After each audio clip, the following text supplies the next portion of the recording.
On trinque maintenant avec des vins produits par des femmes. On croit souvent que c'est un milieu macho, un peu viril. Eh bien, c'est de moins en moins vrai. Mais cette influence se retrouve-t-elle dans la bouteille? Y a-t-il des vins féminins? Pour le savoir, Pauline Lefrançois et Frédéric Miara ont rencontré des productrices près de Marseille. Elle n'y connaissait rien. Emmanuelle, Anne et Géraldine étaient juste trois amies amatrices de vin il y a 2 ans.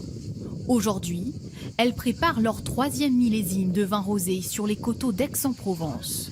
On s'est lancé le pari d'assembler notre vin, parce qu'à force d'en goûter, de le critiquer, que ce soit positif ou négatif, on s'est dit on va finir par le faire. On voulait un vin qui nous ressemble, on voulait être légère, conviviale.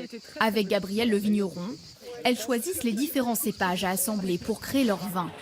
Et ça marche. Leur production a doublé en 2 ans.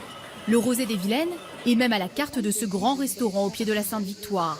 Le chef étoilé a été séduit par ce cru féminin. C'est un peu différent, oui, c'est vrai, il y a un peu plus de finesse. Les vins, peut-être, elles leur laissent un peu plus de temps pour évoluer. Est-ce la naissance d'une nouvelle génération? Aujourd'hui en France, les femmes sont à la tête d'une exploitation viticole sur 3, comme Patricia Ortelli dans le Var. Donc ça, c'est la cuvée terre.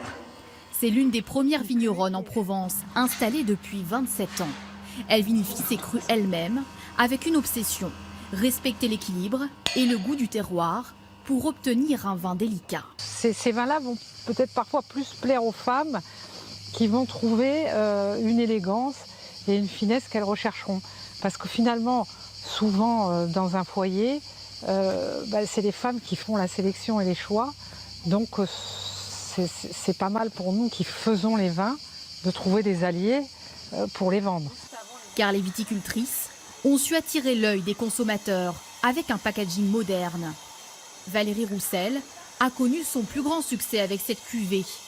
Une bouteille élégante, un design fin qui a atterri sur la table de l'Élysée.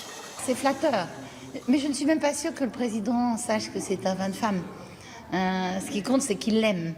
Et qu'il soit un vin de femme élégant, qui lui plaise et qu'il puisse servir à ses convives, c'est extrêmement satisfaisant.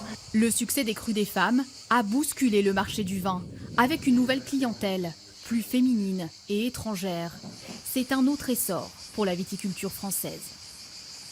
C'est une